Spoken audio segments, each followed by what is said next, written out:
Ciao! Welcome to our first episode of the 250 Letterboxd Journal.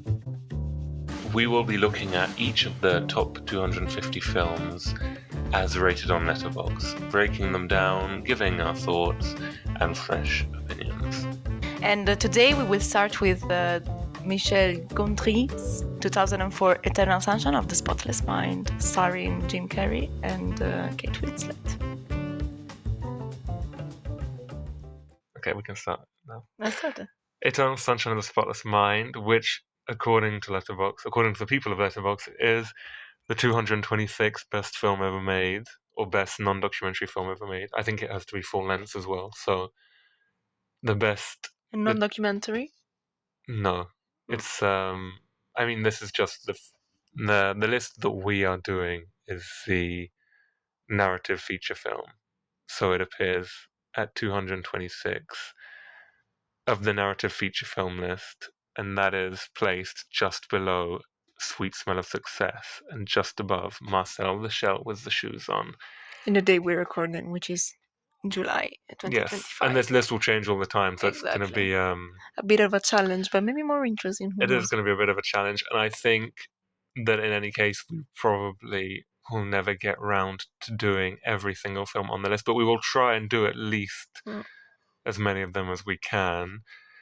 It's worth saying that both of us have seen a lot of films on the list. We've even seen some of the films on the list together before, but we will always rewatch the films just before recording the episodes so that we have extremely fresh thoughts. Yeah, exactly. Also, it's nice to have a conversation just after you watch something. Like when you go to the cinema and then you want to talk about what you've seen. Exactly. That's exactly it. And since we already watched so many movies, why not doing it?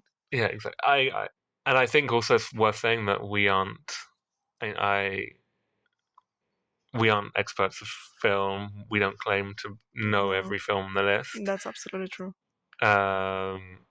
Especially me. And the opinions that we have, if we hate on a film or if we criticize a film, it doesn't mean that it's a bad film. It just means that that's our opinion. So there's no point getting worked up over it.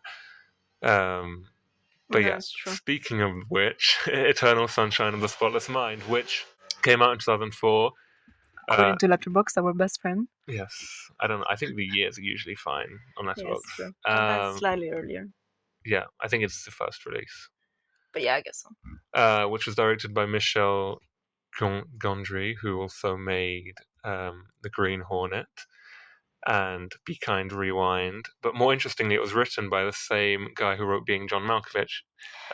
His name escapes me. I'm not even going to pretend I know it, but he also wrote Being John Malkovich, some things of which I think are Charlie Kaufman, okay? Some things of which I think are shared in Eternal Sunshine of the Spotless Mind, which is starring Jim Carrey and Kate Winslet, and is, I suppose, a kind of sci-fi romance in which the main characters have access to technology which will erase each other from their minds, and thus their relationship will stop being painful. Yeah. So maybe more than a romance in the end, it's like after the romance in a certain way. And I think it has something of the Truman Show, not just starring Jim Carrey, but it's that kind of middle ground between. I don't know whether middle ground, but it's a human story with a dystopian or sci-fi twist. Yeah. Yeah, let's say also that I think that these also you say because your expectations were different from, let's say, a Truman Show style, which I didn't think about because my expectations were more like, let's say, not such a highbrow film. I mean, you'd seen the film before. No, yes, but the first time I've seen it, I thought like it was like, okay, a nice romance, but like not a rom-com, but still like an easy film to watch in this sense. Yeah. While your expectations were a bit higher, I think. I think because people often cite this as a very sad film, so I expected it to be very effective. And also so high in the list. Yeah, I mean, exactly. it is in the list. I expected something, as I said yesterday, we were talking about it, I expected something a bit like Call Me By Your Name, not thematically, but in the sense that it was kind of a film that stood out by its sadness or by telling a love story was. I mean, I didn't know anything about what the film was about, but that was maybe the vibe I was expecting, which wasn't the case at all. I think it's much lighter, much more digestible. I think some people have found this film extremely sad, extremely touching, and that wasn't the case for me. But Yeah, for I'm me very either. happy if it's But also touched people because, in that way. yeah, I think also it depends on how much you can relate. For me, it was a bit disturbing, for example, that especially she was a bit too extreme to be realistic, I think. So I couldn't really relate. I could inject some things in a certain way, but also we talked about, because like yes, as well, Clem already said, we talked about it yesterday, and the fact is, um, the love story scenes were so much based on cliche. They weren't. We didn't see like a normal day or the daily life. We were seeing like, yes, the daily life is, going on ice skating here, going to the mountain there, go to the, I don't know, even like, okay, even the sheet, like Mm. staying under the sheet and having deep conversation. Okay, that's actually typical. I mean, I guess many couples And do typical of that. fiction, Okay, but I in mean, some it's realistic, sense. actually, it's true. But together with all these other cliche scenes, I feel like that was a bit too much. I couldn't, as we were saying, neither of the two could actually very much emphasize with the, not emphasize, empathize with the love story. Not even with the characters too much, but more with the love story in a certain way.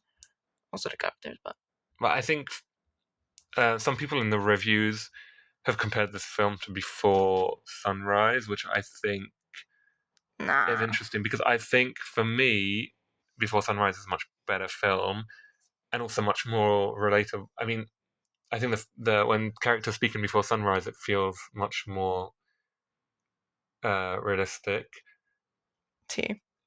Um, but as I was saying yesterday, even something like The Notebook, which I don't even like as a film, in that it's not my genre film, and It for is me, mine though. it is. But for me, it's not even effective. But I can understand more because I think The Notebook for me works more effectively as a love story than Yeah, Eternal Sunshine of the Spotless Mind, in which the inescapable conclusion I almost think is that these people shouldn't be together anyway. exactly. Um, You're not supporting them as a couple. no, no, because I think you just see them as completely the scenes of disagreement are so utterly, or the fight scenes are so Yeah. horrible that Mm, and so extreme and shown in such this like unsubtle Hollywood way that you come away thinking, well, I don't think these characters should yeah. be together, and therefore the tragedy of their separation is minimalized Yeah, but also not essentially. even because, I mean, also that, and plus, it's not even that they fight in a bad way, because okay, I think many couples can fight in a bad way, but they're not compatible. So they have different needs. They have I don't know. In the end, they can't stand each other, and I think that if you don't work on the why, what's the point of going back together, or try from zero because you don't remember anymore? Where do you think you're going to end up with? If your parents' personality is the same, if you don't didn't like learn to have gained the tools to build a different basis of a functional relationship, a functional like human relationship, then where do you think you're going? I don't support this relationship at all. And on a in a broader way, the film also the more sci-fi part of the film, or the part that deals with the technology, which has a name but I don't remember. The technology that wipes the mind of the characters stars Kirsten Dunst, Mark Ruffalo, Elijah Wood, and Tom Wilkinson, all of whom play various um, employees. Or Tom Wilkinson is kind of the inventor. And there's also a kind of romance subplot between some of these characters, or a love triangle between some of these Yeah, characters. And I think, interestingly enough, I was more engaged personally with that story, and I kind of wished the film would spend more. I wished the film would spend more time with those characters and engage with that subplot because it touches on some very interesting ideas, and I think that the central concept of the film, the conceit about the wiping of the memory, is an interesting idea. very. Has It's been true. played with before, but could be interesting for a romance film. But I came away, especially considering this film is so highly rated. It's part of the top 250 on the spot, so Yeah. you have to have some expectations. I came away really thinking, Mm. just unimpressed, I think, generally, which is a real Even if shame. it's true, like the concept itself is very interesting. And also yesterday, for example, we were saying, how could it be if they both decided to go through this erase, Yeah, or one, yes, and for example, for me, it works that she wanted to and she did it. It's true. So she's quite impulsive. So okay, she did it. Why Jim Carrey, whose name I don't remember anymore, Joel. Joel? Why Joel had to do the same is not in his character. I think that's out of the character, unless he went through, like, I don't know, a process and then that we would have seen, and then he would decide to do it. In that case, okay, I agree. But I think it's very much interesting to see different perspectives on such technology that would really have disastrous effect. I don't know, the implications of such a technology, or even such an idea of, like, or the idea of, I don't know, this type of mechanism to cope with a breakup, to a broken heart. Yeah, I don't know. I think there are so many things that you could explore, and yeah, I agree. that was very much And missing. I think in general, the film kind of plays occasion. There's some moments which I think where the atmosphere is amped up to not. It's not a horror film by any sense of the words, but there's some moments which play in more dramatic sense, feel more dramatic. Like there's one scene where he's in a dream state or within his subconscious, and kind of the lights go out in a room, and he's, it feels like something out of Shutter Island maybe, or Inception, and those films maybe took inspiration from that scene. Or I can't think of any other comparison points. There's probably Yeah, but hundreds there of are, Hollywood yeah, films sure, that do okay, this they type will of come thing, but out. it's kind of a nightmarish sequence in which we're inside Jim Carrey's subconscious, and yet the film doesn't lean in enough to that mood, and mostly is kind of this much lighter feel, something more like The Truman Show, or even lighter than The Truman Show at times, with gentle Hollywood music, um, which I think, when those occasional moments of distress do occur, they don't affect the audience as much as they could if the film was more consistently atmospheric, or at least they didn't affect me. I didn't come away feeling shocked, or in those scenes didn't. I don't know about you. I was shocked. Spoiler alert, 1 second. I was shocked, even if I saw it already, when there was the shocked in a certain way. When there was the plot twist between Kirsten Yeah, Dunst and the boss. and Even Tom if Wilkinson. at the beginning I was like, oh no, it's the same story. Like, oh wow, the apprentice fell for the boss. Wow, and the boss took advantage. But then, yes, actually, I liked the idea, for example, that it was only her, the person who had to get her mind What? erased, Yeah, her there's an sort of memory erased. the film comments on the injustice somehow. Yeah, exactly. That also It's would have liked to have scraping the a bit more surface explored. without exploring Yeah, much, but there is no, this comment there on yeah, some hierarchical and exactly. hierarchies Because also he was like saying, in the "Oh, but workplace. we decided that you should have done. It would have Yes, been better for everybody if you would have but I erased your agree. I mind." think that moment was She well didn't want to. worked, and I think that subplot was better. That's not what I was referring to, but I think that was a No, good she's good. moment. I just thought about that shot. Um, yeah, no, sure. But no, I understand also. Yeah, the shock wasn't for sure one of the main Because impressions. I think I don't want to assume. I know this film has like cult status, which is okay within, I don't know, speech marks, let's say, for being kind of an.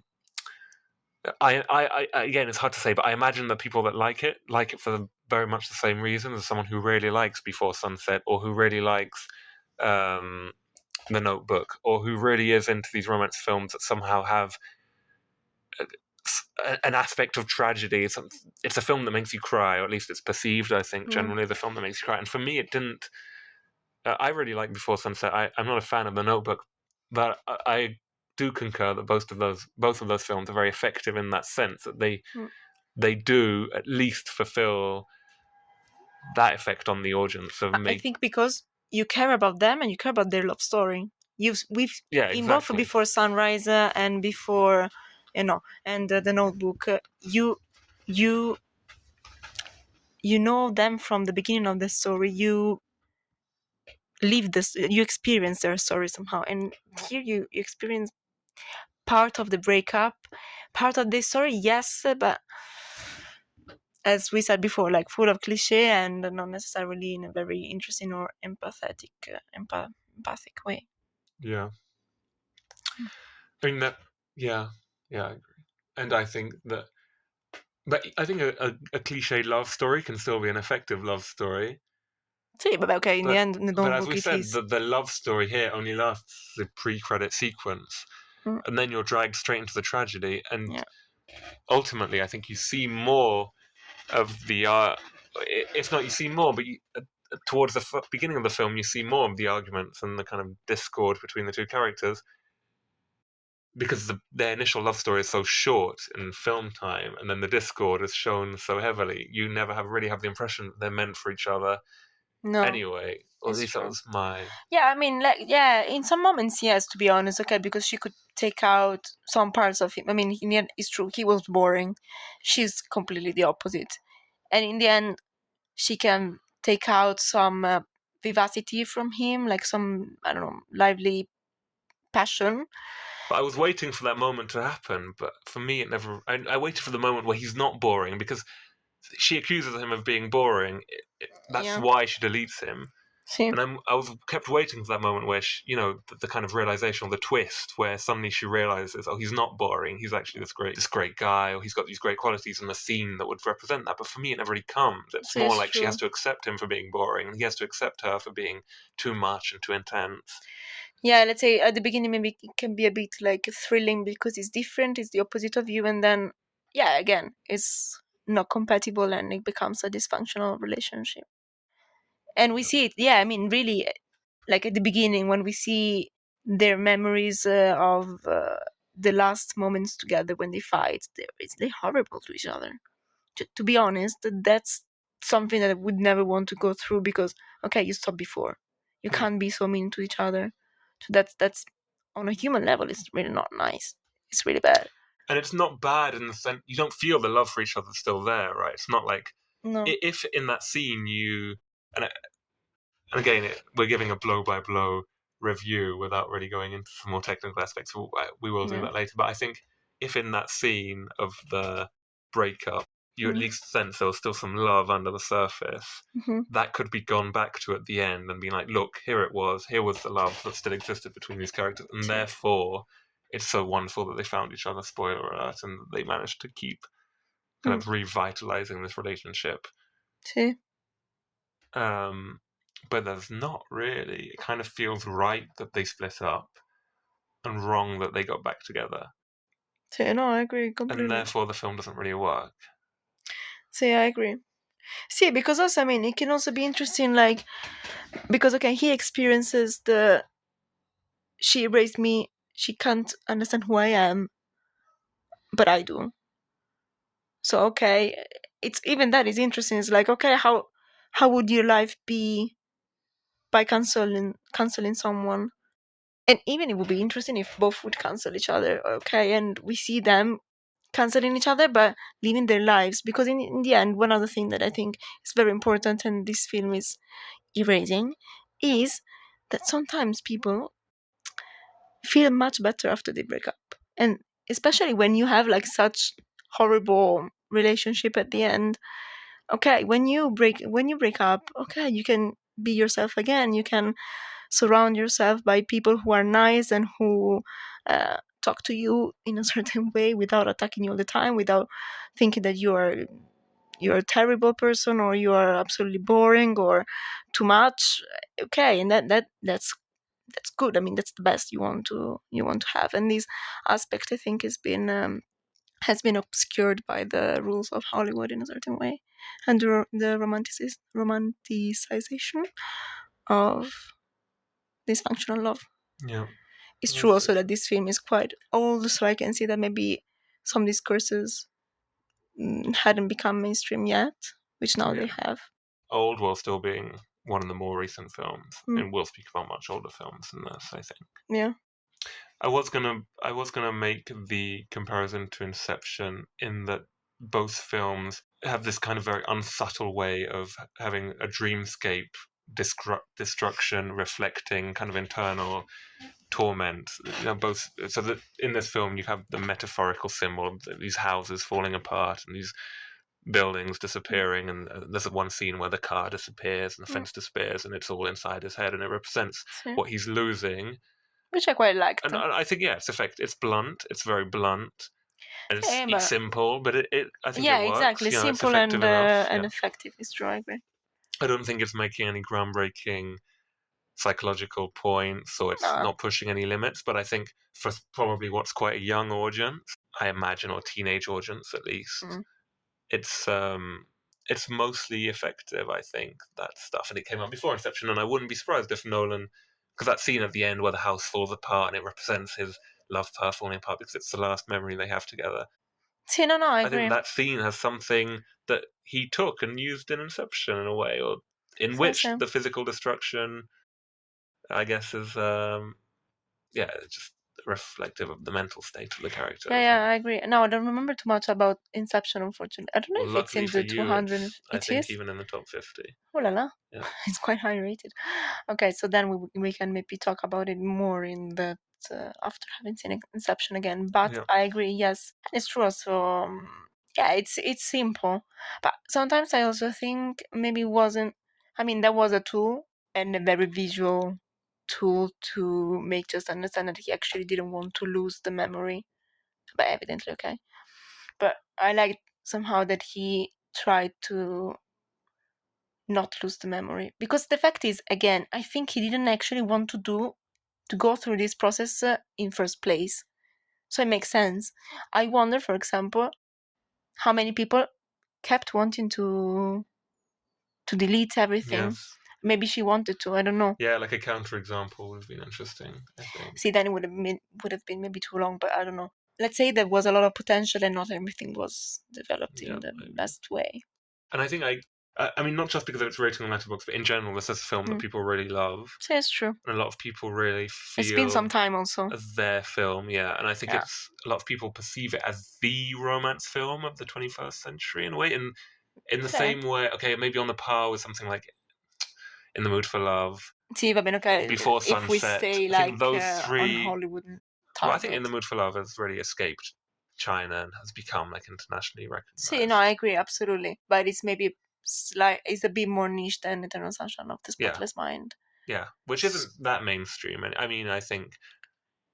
No, I don't know. know. It's hard to position. It's hard to know, really. Yeah, because also it depends. Like on different. For example, I've been knowing this film for now like 10 years. Something yeah, like no, that. I mean the name is known, But I think it's not no, I something mean that like everyone's seen. It's not Titanic. yeah, no, it's true. Like I remember at the time, so it was like 2015, 16, maybe 17 even.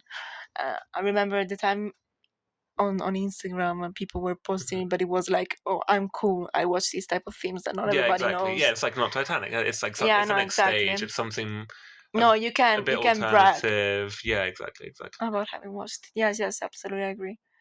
Also, I guess it depends on some geographical context and yeah. I think it might have been a sleeper hit in that. Again, I really should have looked into it more, but I'm not sure that initially I think it might have had slightly delayed popularity, or its popularity has certainly increased, or it's hit a note with a generation afterwards. It's not just popular at the time it's released, but I think people now are still clicking with this film, still connecting with this film. And in fact, a lot of people our age, so who were too young to see the film when it came out, still managed to click with this film and enjoy this film and find something to love in this film. Even if I think, like, for example, maybe many stick with their first impression, and maybe they watched it, I don't know, like when they were just above the teenage years, and maybe they clicked at the time and now they didn't rewatch it, or if they rewatch it they feel like it's like, okay, for example, I love Twilight very much. I still love it. I mean, I very much enjoy watching it. Of course, the more I watch it, and I watch it very often, the more I see the problems of it, and I'm like, Mamma Mia, it's terrible. If I hadn't watched it when I was 12, 13, I absolutely wouldn't like to watch it. But since I watched it at that time, I don't know, I can click again. It can make me feel certain emotions Yeah. and shivers and, I don't know, thrill that now I can still feel, even if just because I felt it in the past. And I think it's the same for, or similar at least, for Eternal Sunshine of the Spotless Mind, maybe because you know that you're going to cry, because maybe you idealized their love story a lot in the past, and then you keep doing it and you stick to that memory that you created for yourself, and then of course you cry again because, I don't know, it's a love story that, or maybe also you could relate at the time. I don't think this is a horrible film. I don't think it's a No, no, bad no, film. no. It's much better than Violet, but by far. But yeah, no, but I do agree. I think for sure nostalgia plays a part.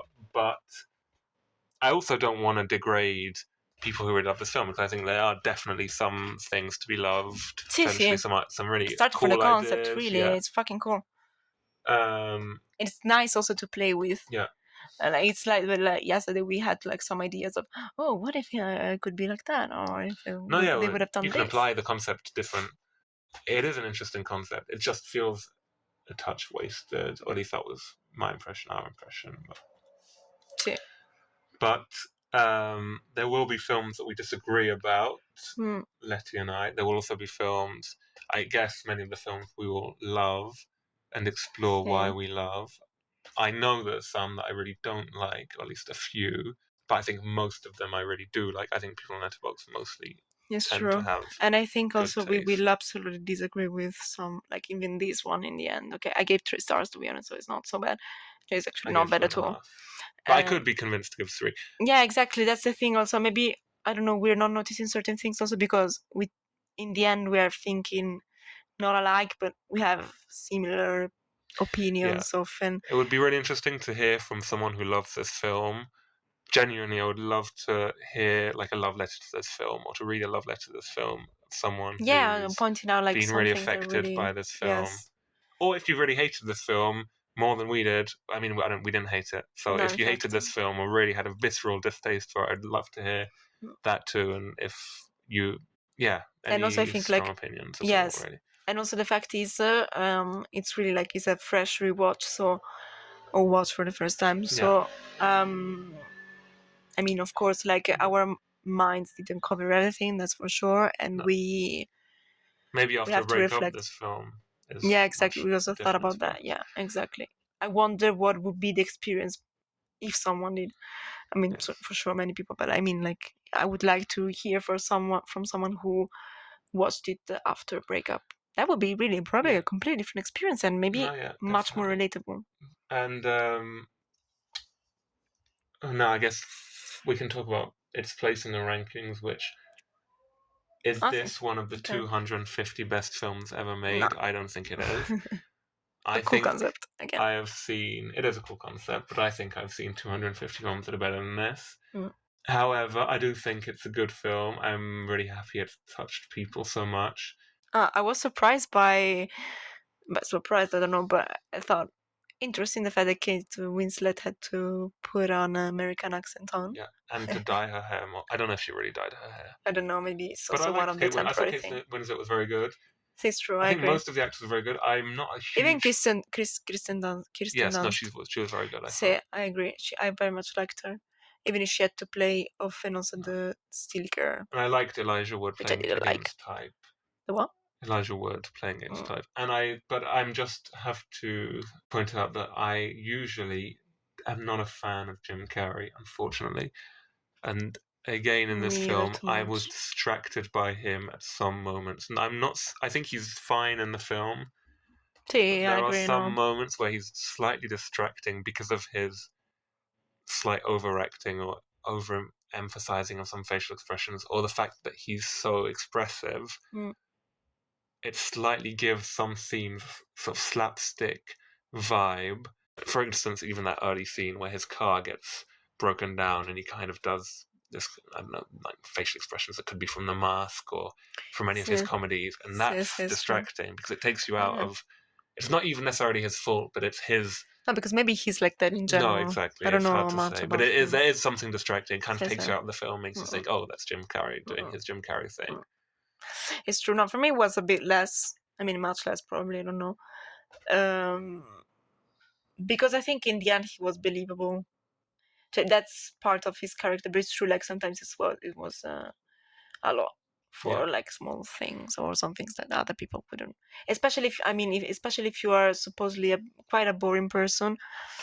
Yes, that's Maybe true. all this overexpressivity It's is it's not hard for matching Jim too Carrey to much. play boring, I think, in a No, way. it's true. Although he does his Which can best. be I don't think interesting. he's bad in this film at all. I think No, he's no, fine. no. I liked him. I think also sometimes sometimes when he's like a bit miserable, I think he plays it quite very nicely. And when he's miserable and sad, I find him much more affecting in this than I do in any of his comedies. In any case. See me too. Yeah. Even if I liked the Truman Show a lot. No, I wouldn't say the Truman Show is. Okay. I think that's his it's not best a performance. no, it's true. See, no, it's very great. And that is in the 250, right? That's much better than this, I think. In which position is this? I would like to know. Oh, we can. Yeah. But anyway, maybe we should wrap up soonish. I made a mistake. We will just check where the Truman Show is very quickly. That's true. Sorry, my Letterboxd user from the laptop is not as good as in the top 250, I think. No, it might be just out of it. That's incredibly strange. Okay, that should be in the place of Eternal Sunshine of the Spotless Mind. They should just swap those two films because I think by Peter Weir. Peter Weir. Who made whose Dead Poets Society is in the top 250. Yeah, which I like. And that should be in there instead. Honestly, see, no, I agree. To be honest, film. I mean, I think like the concept of Eternal Sunshine of the Spotless Mind is very good.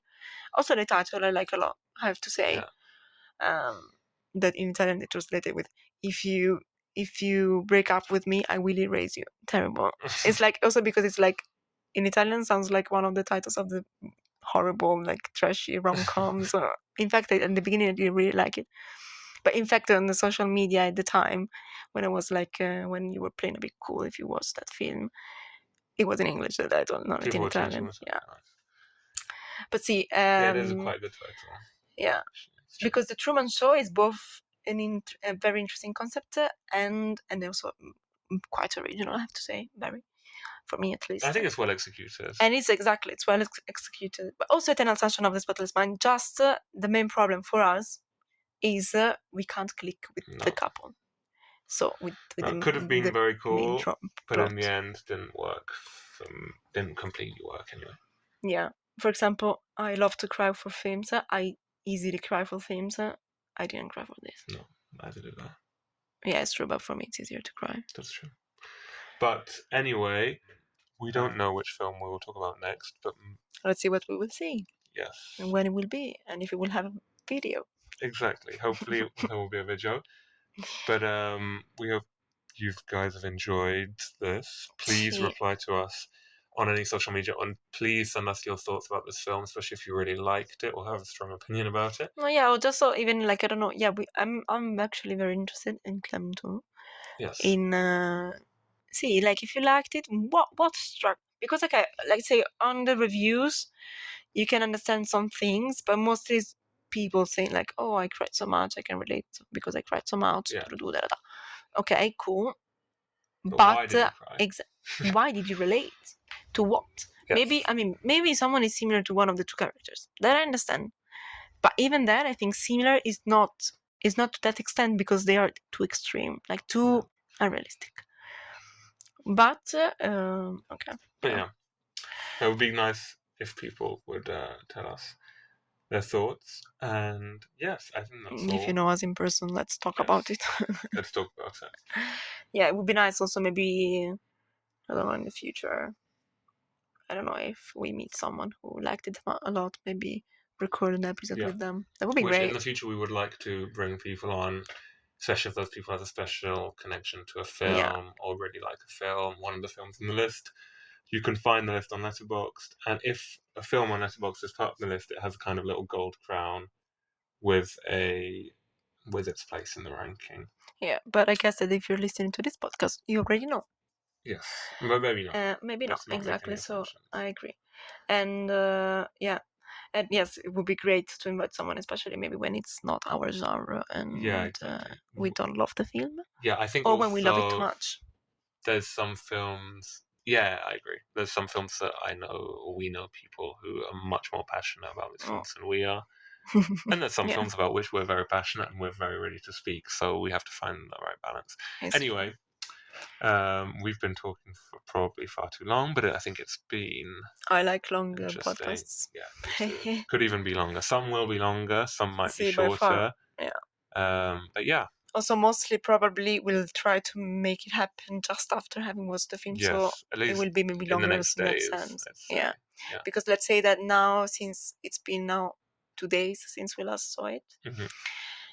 and it wasn't the last film of the day. No. That was yesterday, actually. Yeah. No, okay, even less than 24 hours probably, but we already told each other many thoughts, so that means that Yes. somehow our chest was already a bit lighter. So Yes. next time it will be more probably an avalanche. Who knows? All right. Well, goodbye, and thank you for Ciao. listening. And please share this podcast with other people if you think they might be interested. And A DV part. we will put our letterboxes in the description, and you can follow those And blah blah blah blah blah blah. and You know. everything else. You know how it works. Blah blah. Okay. It's All true. right. And also, one thing, be clement with my English, grazie. Yeah. Exactly. Or be Clementine. Or be Clementine. It's true. We didn't mention the name of. No, but Kate Winslet shares a name with me because she's called Clem, and so am I. And so every time was that's Clem. why Clem. I gave 2.5 instead of 2. Anyway, all right. Well, that's it. Ciao. See you. Bye.